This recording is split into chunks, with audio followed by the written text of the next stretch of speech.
French revolution कब, कैसे, कहाँ और क्यों, आइए जानते हैं।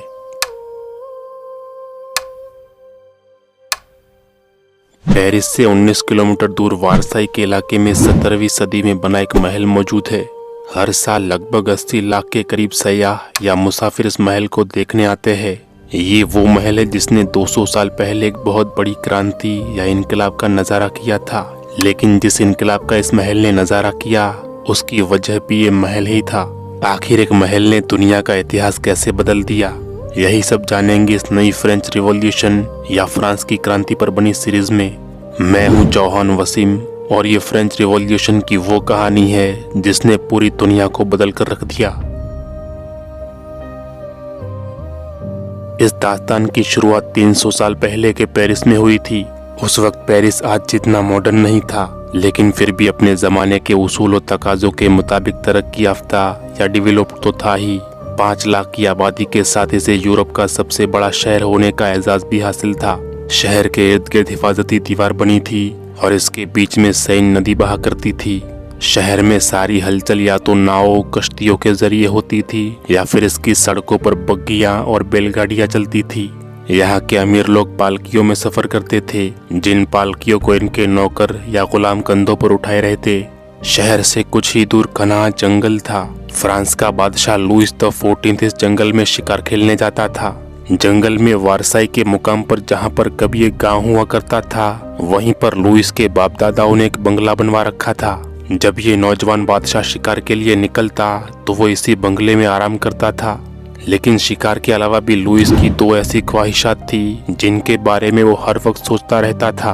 एक तो ये कि वो कोई ऐसा काम करना चाहता था जिससे पूरे यूरोप में फ्रांस का नाम और मर्तबा बुलंद हो जाए।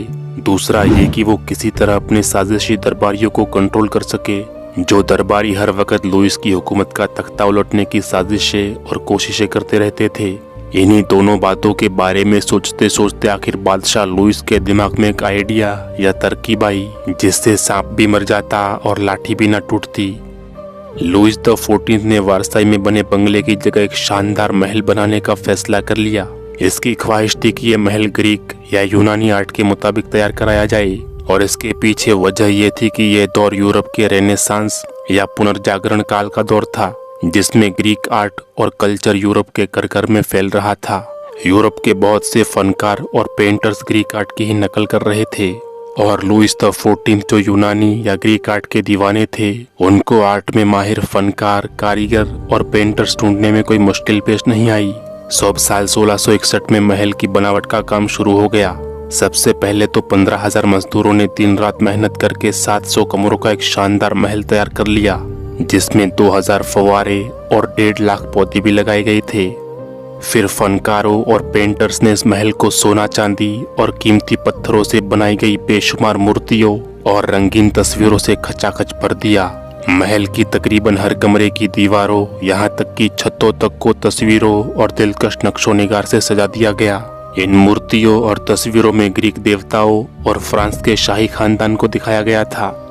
कई ऐतिहासिक वाकयात या हिस्टोरिकल मूवमेंट्स के मंजर को भी बहुत दिलचस्प अंदाज से दीवारों पर नक्श किया गया। यानी बादशाह लुईस जैसा चाहते थे कि ये महल ग्रीक या यूनानी आर्ट का नमूना बन जाए तो हूबहू वैसा ही हुआ।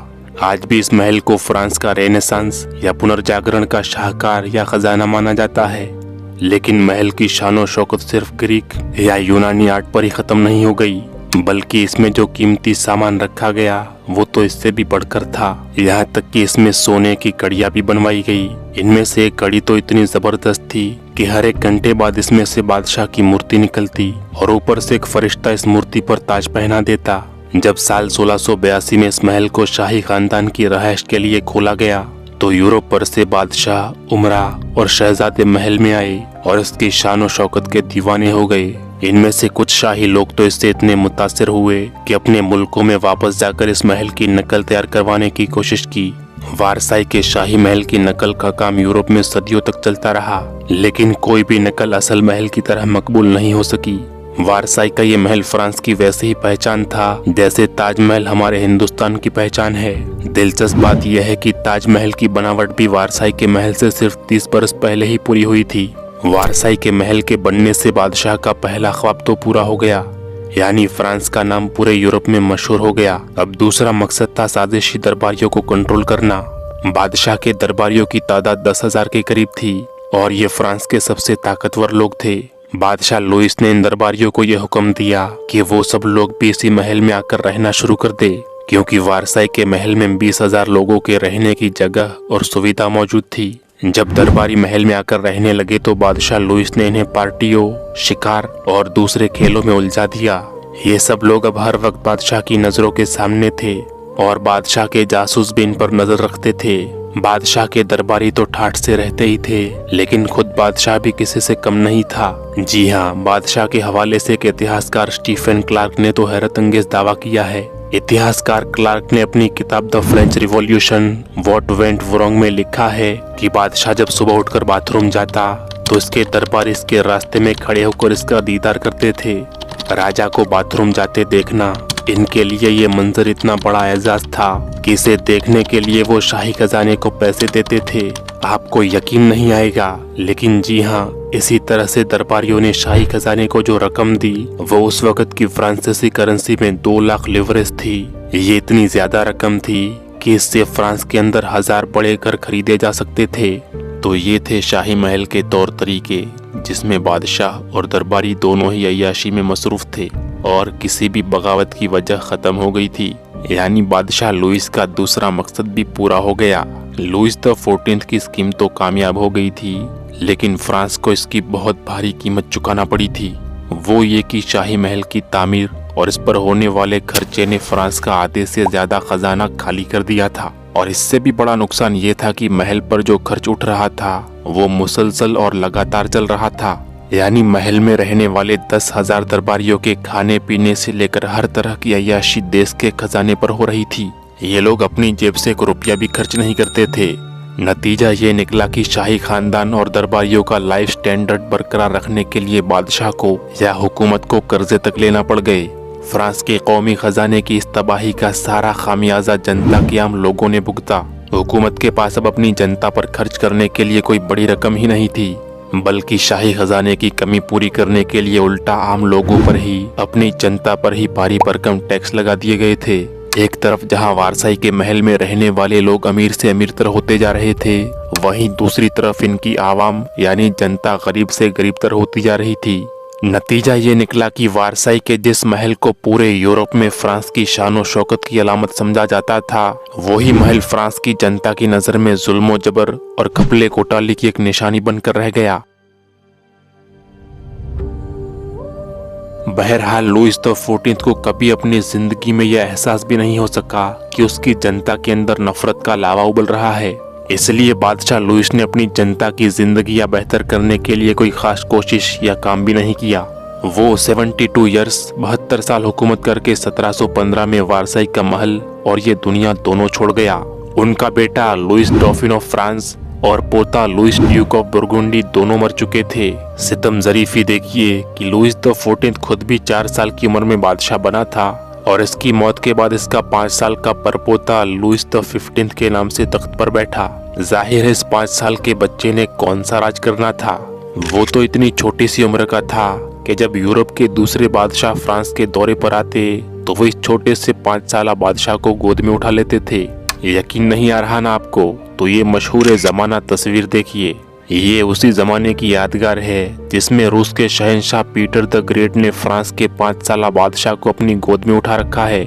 लुइस द 15 बादशाह तो बन गया था, लेकिन हुकूमत जिन दरबारियों के कंट्रोल में थी वो ये समझ चुके थे कि शाही खजाने के हालात बहुत खराब है, सो कुछ न कुछ तो करना ही पड़ेगा। लेकिन कुछ न कुछ का मतलब उनकी नजरों में ये नहीं था कि फ्रांस के मालदार लोगों पर टैक्स लगाकर शाही खजाने को भरा जाए, बल्कि उन्होंने तो ये सोचा कि शाही खानदान के खर्चों को कुछ कम करके सादगी और सिंपलिसिटी अपना ली जाए तो शाही खजाने पर बोझ कम पड़ेगा और कुछ बचत भी हो जाएगी। इसलिए अब शाही खर्च कम करने के कदम उठाना शुरू किया गया। इनमें कई फैसले और कदम बहुत दिलचस्प थे, जिनमें से एक ये था कि शाही अस्तबल के आधे से ज्यादा घोड़े बेच दिए जाए ताकि इनकी बिक्री से पैसे मिले और इनके घास फूस का खर्चा भी बच जाए। इसलिए आधे से ज्यादा घोड़े बेच दिए गए। लेकिन इस वाकये की खबर फ्रांस के मशहूर ज़माना फिलोसोफर वोल्टेयर को भी हो गई। उन्होंने कटाक्ष में कहा कि घोड़े बेचने के बजाय अगर शाही दरबार से आधे से ज्यादा गधों को निकाल दिया जाता तो ज्यादा बेहतर होता। वोल्टेयर ने ये तंज तो कर दिया, लेकिन ये कोई मीडिया या प्रेस की आज़ादी का दौर तो था नहीं कि आप हुकूमत को बुरा भला कहे और हुकूमत ठंडे दिमाग से इसे बर्दाश्त भी कर ले। और वोल्टेयर तो पहले भी हुकूमत पर उंगली उठाने की वजह से 2 बार पेरिस की बदनाम ज़माना जेल बिस्तिल में कैद रह चुके थे। और अब जब उन्होंने दरबारियों को गधे कहा तो ये खबर भी हुकूमत के निगरान तक पहुंच गई। निगरान ने गुस्से में आकर सिपाहियों को हुक्म दिया कि वोल्टेयर को पकड़कर मेरे सामने पेश किया जाए। जब ये सिपाही वोल्टेयर को ले आए तो निगरान ने कहा, वोल्टेयर, तुमने हमारे दरबारियों को गधा कहकर हमारा मजाक उड़ाया है, हमारी बेइज्जती की है। अब मैं तुम्हें ऐसी चीज दिखाऊंगा जो तुमने इससे पहले कभी नहीं देखी होगी। वोल्टेयर ने कहा, हुजूर, वो कौन सी चीज है? बिस्तिल जेल का तहखाना, जहां तुम अभी तक कैद नहीं हुए। और उसी दिन वोल्टेयर को बिस्तिल के तहखाने में डाल दिया। लेकिन वो वोल्टेयर ही क्या जो डर जाए। वोल्टेयर बिस्तिल के तहखाने में जाकर भी हुकूमत का विरोध करने से बात नहीं आई। वो 1 साल तहखाने में कैद रहे, लेकिन यहाँ भी लिखने का काम जारी रखा। बहरहाल वोल्टेयर को कैद करने और घोड़े बेचने से भी फ्रांसीसी हुकूमत को कोई फायदा नहीं हुआ। दरबारियों की नालायकियों की वजह से हालात ये हो गए कि वारसाई महल के नौकर भी कामचोर हो गए थे। उन्होंने महल की सफाई करना भी बंद कर दिया था। हर तरफ गंदगी के ढेर लग गए। हद तो ये हो गई कि लोग फव्वारों के तालाबों में कूड़ा फेंकने लगे। जब तक लुईस द 15 ने बड़े होकर हुकूमत संभाली, तब तक शाही खानदान की इज्जत मलियामेट हो चुकी थी। ये सब कुछ होने के बावजूद लुईस द 15 को जनता की मोहब्बत और प्यार भी मिला। वो ये कि जनता के लोग दरबारियों और मालदार लोगों से नफरत तो करते थे, लेकिन बादशाह से मोहब्बत करते थे। वजह ये थी कि इस जमाने तक यूरोप की जनता ज्यादा पढ़ी लिखी नहीं थी। इन्हें ये विश्वास था कि बादशाह असल में ऊपर वाले का साया ही होता है, इसलिए उनकी हर सूरत में इज्जत करनी चाहिए। यही वजह है कि फ्रांस की जनता के लोग भी लुईस द 15 से इतनी मोहब्बत करते थे कि उन्हें लुईस द वेल बिलवर्ड यानी लाडला लुईस कहा जाता था। जनता की मोहब्बत का अंदाजा इसी से लगाया जा सकता है कि 1744 में जब बादशाह लुईस 34 बरस के थे तो बहुत बीमार हो गए। इतने बीमार के जान बचने की कोई उम्मीद ही बाकी नहीं बची थी। जब जनता को पता चला कि इनका बादशाह बीमार है तो लोग रोते पीटते पीटते गलियों में निकल आए। फ्रांस के सारे गिरजाघरों में मोमबत्तियां जलाई गई और लोगों ने गिड़गिड़ाकर खुदा से दुआएं मांगी कि उनका बादशाह सेहतमंद हो जाए। और जब बादशाह बीमारी से सेहतयाब हो गए तो लोग पेरिस की गलियों में खुशी के मारे ये नारे लगाते फिरते थे कि हमारा बादशाह बीमारी से ठीक हो गया। जो शख्स बादशाह के ठीक होने की खुशखबरी लेकर आया था, लोग उसे इतनी जोर से गले लगा रहे थे कि उस बेचारे का दम घुटने लगा। लेकिन जनता की इतनी मोहब्बत के बावजूद लुईस द 15 एक निकम्मा हुक्मरान या निकम्मा बादशाह साबित हुआ। इसने अपनी जनता की हालत बेहतर बनाने पर तो क्या ही ध्यान दिया, बल्कि वो खुद भी अय्याशियों में डूब गया। वो अक्सर शिकार खेलता या खेल तमाशों में ही पड़ा रहता। इसके हरम में औरतों की तादाद भी बढ़ती ही जा रही थी। इसकी इन अय्याशियों का नतीजा ये निकला कि लोग रफ्ता रफ्ता बादशाह के खिलाफ होने लगे। अब क्योंकि हुकूमत की सेंसरशिप बहुत सख्त थी और सरकारी जासूस जनता के अंदर कुल मिलकर सारी जानकारी लेते रहते थे कि कहीं कोई बादशाह के खिलाफ बात या विद्रोह तो नहीं कर रहा, इसलिए जनता के लोग खुलकर बादशाह का विरोध नहीं करते थे, लेकिन अपने दिल की बड़ास पैम्पलेट्स लिखकर निकालते थे और फिर ये सारे पैम्पलेट्स पूरे देश में खुफिया तौर पर फैला दिए जाते थे। वक्त के गुजरते एक बार लोगों का हौसला इतना बढ़ गया कि उन्होंने पेरिस के अंदर बादशाह पर हमला भी किया। अब ये हमला तो नाकाम रहा, लेकिन बादशाह बुरी तरह डर गया। इसने पेरिस जाना ही छोड़ दिया और बाकी की जिंदगी ज्यादातर वारसाई के महल ही में गुजार दी। उसे मालूम था कि जनता के लोग इससे नफरत करते हैं, लेकिन फिर भी उसने अपनी आदतें नहीं बदली, बल्कि महल की आराइश, बागात और अपनी महबूबाओं पर पैसा पानी की तरफ बहाता रहा और फ्रांस का शाही खजाना खाली होता रहा। लुईस द 15 अगर फिजुल खर्च ही रहता तो शायद जनता की नफरत बेकाबू ना होती, लेकिन बादशाह लुईस ने फ्रांस के इतिहास की एक ऐसी गलती कर दी जो जनता की नजर में एक बड़ा जुर्म बन गया और ये जुर्म कभी माफ नहीं हो सका। हुआ कुछ यूं कि फ्रांस उस जमाने में यूरोप की सबसे बड़ी ताकत माना जाता था। कनाडा, अमेरिका और वेस्ट इंडीज में फ्रांस की बहुत सी कॉलोनीज थी। इन्हीं कॉलोनीज से पूरे यूरोप को चीनी, कॉफी, सब्जियां, फल और बहुत सी चीजें पहुंचाई जाती थी। यानी फ्रांस अपने खाली होते हुए खजाने के बावजूद एक मालदार और ताकतवर देश समझा जाता था। सो इसी ताकत का ही नशा था कि जब फ्रांस के पड़ोसी देश ऑस्ट्रिया की जनरल रियासत प्रूशिया से जंग छिड़ गई तो लुईस द 15 भी ऑस्ट्रिया का साथ देते हुए जंग में कूद पड़ा। इसी दौरान इसने ब्रिटेन से भी जंग छेड़ दी। ये जंग 7 बरस यानी 1763 तक जारी रही। इसीलिए इसको 7 इयर्स वॉर या 7 सालों की जंग का नाम भी दिया गया। इस जंग के दौरान यूरोप के साथ साथ उत्तरी अफ्रीका और हमारे हिंदुस्तान में भी लड़ाइयाँ हुई। हिंदुस्तान की मशहूर ज़माना जंग प्लासी, जिसमें बंगाल के नवाब सिराजुद्दौला को अंग्रेजों से हारना पड़ा, वो भी इसी 7 साला जंग का ही हिस्सा था। यानी आप इस 7 साला जंग को उस दौर का वर्ल्ड वॉर भी कह सकते हैं। इस जंग में फ्रांस और ऑस्ट्रिया दोनों ही हारे, लेकिन ज्यादा नुकसान फ्रांस का हुआ। ब्रिटेन ने जीत हासिल करने के बाद फ्रांस को मजबूर किया कि वो कनाडा, अमेरिका, वेस्ट इंडीज और हिंदुस्तान के ज्यादातर इलाके खाली करे, उन्हें ब्रिटेन के हवाले करे। मतलब कि फ्रांस, जिसका खजाना पहले ही खाली हो रहा था, अब इसके हाथ से वो सारे अहम इलाके निकल गए जिनसे इसे पैसा मिलता था। मतलब इस जंग ने फ्रांस को एक तरह से बैंक करप्ट ही कर दिया। ये जंग फ्रांस के इतिहास का एक बड़ा टर्निंग पॉइंट था। फ्रांस की जगह ब्रिटेन सुपर पावर बन गया था। यानी फ्रांस की सारी अजमत और शोहरत मिट्टी में मिल गई। एक कहावत है कि शिकस्त यानी हार अनाथ होती है, इसका कोई बाप नहीं होता। यही वजह है कि जब कोई कौम हार जाती है तो एक दूसरे पर ही इल्जामात की बारिश शुरू हो जाती है। आमतौर पर हार से नाराज जनता अपनी हुकूमत या सरकार पर ही गुस्सा निकालती है, बल्कि बहुत सी दफा तो सरकार या हुकूमत का तख्ता ही उलट जाता है। यही सब कुछ फ्रांस में भी हो रहा था। फ्रांसीसी जनता फौरी तौर पर बादशाह का तख्ता तो नहीं उलट सकी, लेकिन उसे जंग और हार का जिम्मेदार समझकर उससे नफरत जरूर करने लगी। अब होना तो ये चाहिए था कि इतने सारे इलाके गंवाने और जनता की नाराजगी देखने के बाद बादशाह अपनी हरकतों में सुधार लाता, महल के खर्चे कम करता और अमीर लोगों पर टैक्स लगाता। लेकिन अफसोस, बादशाह ने अब भी ऐसा कुछ नहीं किया। वारसाई के महल की रौनक अब भी वैसे ही बरकरार रही। जनता पर टैक्स का बोझ बढ़ता रहा। बादशाह खुद भी पूरा दिन शिकार खेलने में ही वक्त गुजार देता, जिससे जनता और भी नाराज रहने लगी। जी हाँ, ये उसी यूरोप और फ्रांस का हाल है जो आज हमें जीने के तौर तरीके सिखा रहे हैं। सो नाराज जनता ये सोचने लगी कि बादशाह को तो उनकी तकलीफों की कुछ परवाह ही नहीं है। बादशाह के इस रवैये ने शाही खानदान की तकदीर पर मोहर लगा दी। लेकिन बादशाह भी खामोश नहीं बैठा। इसने अपनी हद में रहते हुए मामलात को फिर से ठीक करने की कोशिश की, ये सोचे बगैर कि आखिरी कोशिश उसका आखिरी ब्लंडर या आखिरी तबाही भी साबित हो सकती है। दरअसल बादशाह ने उसी देश से रिश्ता जोड़ने का फैसला किया जिस देश का साथ देने की वजह से उसे 7 साला जंग में हार हुई थी। यानी बादशाह ने अपने पोते और वली अहद यानी होने वाले राजा लुईस कैपे की शादी ऑस्ट्रिया की मलिका मारिया थ्रेसा की बेटी शहजादी मैरी एंटोनेट से करवाने का ऐलान कर दिया।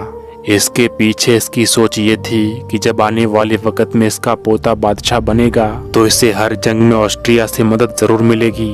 लेकिन बादशाह का ये ऐलान जनता पर बिजली बनकर गिरा, क्योंकि जनता के लिए इस बात को हजम करना मुश्किल था कि जिस देश का साथ देने की वजह से फ्रांस ने जंग में हार का मुंह देखा है, उसी देश की एक शहजादी कल को मलिका बनकर हम ही पर हुकूमत करेगी। जनता इस शादी का विरोध तो कर रही थी, लेकिन बादशाह अपनी बात पर डटा रहा और आखिरकार 16 मई 1770 की रात 15 साल का लुईस कैपे और 14 साला मैरी एंटोनेट एक दूसरे के पति पत्नी बन गए। महल में शानदार दावत हुई। यूरोप की हाई जेंट्री ने नौजवान जोड़े को मुबारकबादी दी। दोनों ही आने वाले वक्त के बादशाह और मलिका थे, लेकिन देखने वाले देख रहे थे कि लुईस कैपे में वो बात नहीं है जो एक मजबूत बादशाह में होनी चाहिए। वो शर्मीला और घबराया हुआ था और बड़े मजबूत फैसले करने की सलाहियत से महरूम नजर आ रहा था, जबकि इसके मुकाबले में मैरी एंटोनेट के अंदर एक भरोसेमंद और मजबूत मलिका की झलक नजर आ रही थी। दरबारियों में ये चेमागोइया होने लगी कि मैरी एंटोनेट जल्द ही होने वाले बादशाह लुईस कैपे पर हावी हो जाएगी। ये फ्रांस के सामाजिक निजाम के लिए खतरे की घंटी थी, क्योंकि इसमें औरतों को हुकूमत के फैसलों के अंदर दखल देने का हक बिल्कुल नहीं था अब दरबारी समझ नहीं पा रहे थे कि आने वाले वक्त में हुकूमती फैसले बादशाह खुद करेगा या वो सिर्फ मैरी एंटोनेट के हाथों की कठपुतली बनकर रह जाएगा। शादी के प्रोग्राम के दौरान ही बाहर एक खतरनाक तूफान भी आया जिसने महल के दरो दीवार हिला के रख दिए। हो सकता है कि कुदरत की तरफ से ये आने वाले सियासी तूफान की एक हल्की सी सरगोशी हो, लेकिन मैरी एंटोनेट और लुइस कैपे से जुड़े शको शुबात के बावजूद ज्यादातर दरबारी खुश थे और इस शादी से आने वाले भविष्य की बेहतर उम्मीदें बांध रहे थे। लेकिन जहां लुइस द 15 अपने पोते की शादी करवा के खतरों के सामने बंद बांधने की कोशिश कर रहा था, वहीं देश भर में एक और बदलाव भी आ रहा था। जनता शाही खानदान से चालाक और बेजार तो पहले ही हो चुकी थी, लेकिन अब यूरोप के अंदर एक नई लहर उठ रही थी और इस लहर का केंद्र भी फ्रांस ही था। यूरोप की रेनेसांस या पुनर्जागरण का दौर खत्म हो रहा था। इसकी जगह एज ऑफ रीजन या कारण और दानिशमंदी का दौर शुरू हो रहा था, यानी संस्कृति, आर्ट और कल्चर की जगह अब साइंस और फिलोसफी की हवा चलने लगी थी। और इस दौर के 3 बड़े फिलोसोफर्स मोंटेस्क्यू, वोल्टेयर और जीन जैक्स रोसो अपनी कलम की मदद से एक जहनी इनकलाब या क्रांति लाने की कोशिशें कर रहे थे। वो ये पूछ रहे थे कि इंसान आजाद पैदा हुआ है तो इसे जंजीरों में क्यों जकड़ा गया। एक बादशाह कैसे लाखों लोगों की तकदीर का फैसला कर सकता है। जनता को अपने फैसले खुद लेने का हक हासिल क्यों नहीं है। ये तीनों फिलोसोफर्स एक ही जमाने में फ्रांस में ही मौजूद थे, यानी एक साथ थे। इनकी हर बात फ्रांसीसी जनता के दिल की आवाज थी, यानी एक ही वक्त में 3 टॉप क्लास फिलोसोफर जनता को बादशाह के खिलाफ भड़का रहे थे। और वो जनता जो सदियों तक बादशाह को खुदा का साया समझती रही थी, वो इन्हीं फिलोसोफर्स के जेरे असर अब अपने बादशाह को जिंदगी से महरूम करने के लिए भी तैयार थी। शायद इसीलिए 19वीं सदी में चार्ल्स डिकेंस ने फ्रांस की क्रांति के बारे में लिखा था कि ये रोशनी का मौसम था, ये अंधकार का मौसम था, ये उम्मीद की बहार थी, मायूसी की फिजा थी। लुइस द 15 ने अपने पोते और उसकी दुल्हन को आने वाले खतरों के लिए तैयार करने के बजाय इन्हें भी शिकार पर साथ ले जाना शुरू कर दिया। शिकार, खेल तमाशों और खुशामदी दरबारियों की सोहबत ने शहजादे पर ऐसा असर डाला कि इसने भी उमड़ते हुए आवामी तूफान से आंखें फेर ली। लुइस कैपे शादी के 4 साल बाद भी तख्तो-ताज संभालने के लिए मानसिक तौर पर तैयार नहीं था, लेकिन समय की चुनौतियां किसी की भी मानसिक स्थिति की गुलाम नहीं होती।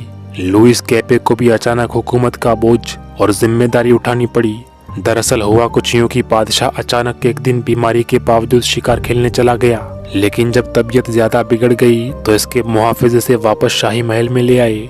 कई दिनों तक इसका इलाज होता रहा, लेकिन बीमारी बढ़ती और बिगड़ती गई। उसे चेचक के दाने भी निकल आए थे और जो भी इसे देखता वो कराहत से मुंह फेर लेता। बादशाह की बीमारी की खबर सब जगह फैल गई, लेकिन वही जनता जिन्होंने सिर्फ 30 साल पहले बादशाह के लिए गिड़गिड़ा कर दुआएं मांगी थी और उसे वेल बिलवड यानी लाडला लुइस कहा था, अब वही जनता बादशाह का नाम लेना भी पसंद नहीं करती थी। जनता बादशाह की बीमारी से इसी तरह बेफिक्र बेनियाज रही जिस तरह शाही खानदान अपनी जनता की तकलीफों से लाताल्लुक हो चुका था। लेकिन कुछ जुआरी तो बादशाह की बीमारी पर भी शर्तें लगा रहे थे कि बादशाह मरेगा या जिंदा रहेगा। जनता और शाही खानदान में नफरत की ये लहर आज जितनी ऊंचाइयों पर थी, पहले कभी नहीं थी। ये ऐलान था कि अगर नए आने वाले हुक्मरानों ने अपनी जनता की बात न सुनी तो मौजूदा हुकूमत का कायम रहना नामुमकिन हो जाएगा। लेकिन वारसाई के शाही महल में किसी को भी इस तबाही का अंदाजा भी नहीं था, सिवाय खुद बीमार बादशाह के। बादशाह अक्सर कहा करता था, मेरे बाद सब कुछ डूब जाएगा। फिर आखिरकार चेचक की बीमारी ने बादशाह की जान ले ली। अगले बरस लुइस कैपे ने लुइस 16 के नाम से फ्रांस की बादशाहत का ताज पहन लिया। इसकी दुल्हन मैरी एंटोनेट मलिका बन गई। ये वो जोड़ा था जिसे फ्रांस की क्रांति का केंद्र बदलना था। नए बादशाह और मलिका के सामने अपने देश की गिरती हुई अर्थव्यवस्था को ठीक करने और करप्शन को खत्म करने का चैलेंज था। ये इतना बड़ा चैलेंज था कि इसे पूरा करने के लिए तजुर्बाकार और मजबूत हुक्मरान की जरूरत थी। यानी ये लुइस कैपे के दादा परदादा का दौर नहीं था कि किसी 4 या 5 साल के बच्चे को बादशाह बना दिया जाए तब भी हुकूमत चलती रहे। लेकिन नया बादशाह तो सर पर ताज सजाने से पहले ही सामने खड़ी चुनौतियों से डरा हुआ था। कभी इस लुइस कैपे ने बादशाह बनते वक्त कहा था, ए खुदा मेरी मदद फरमा, मुझे बहुत ही कम उम्र में हुकूमत मिली है। बादशाह बनने के बाद पहली बार लुइस द 16 और मैरी एंटोनेट पेरिस गई। उनकी जनता को अब भी उम्मीद थी कि नौजवान बादशाह कुछ न कुछ बदलाव तो जरूर लाएगा। शायद वो जनता इसके आबो अजदाद या दादा परदादा से नफरत की सजा इसे नहीं देना चाहती थी। इसलिए उम्मीद से भरे हजारों लोग अपने नए बादशाह और मलिका के दीदार के लिए रास्ते के दोनों तरफ खड़े हो गए। इन लोगों में वो भी था जिसने बादशाह का कातिल बनना था। ये एक 19 साल का नौजवान था जो गुस्से और जोश में भरा हुआ बादशाह की शान में नारे लगा रहा था। बादशाह ने अपनी बग्गी की खिड़की से इसे और इसने बादशाह को देखा। एक लम्हे के लिए दोनों की नजरें टकराई भी, लेकिन कौन जानता था कि मुस्तकबिल में आने वाले वक्त में ये दोनों हकीकी मायनों में एक दूसरे से टकरा जाएंगे। बादशाह की शान में कसीदे पढ़ने वाला ये कातिल क्रांतिकारी कौन था? नए बादशाह लुइस द 16 ने ब्रिटेन से फ्रांस के हारने का बदला कैसे चुकाया? और ये मैडम खसारा कौन थी? वो भिखारन कौन थी जो भीख देने वालों का शुक्रिया अदा नहीं करती थी, बल्कि खुद भीख देने वाले इसका शुक्रिया अदा करते थे? ये सब आपको बताऊंगा, लेकिन अभी नहीं, फ्रेंच रिवॉल्यूशन के दूसरे पार्ट में। तब तक के लिए अल्लाह की अमान में रहे। अस्सलाम वालेकुम।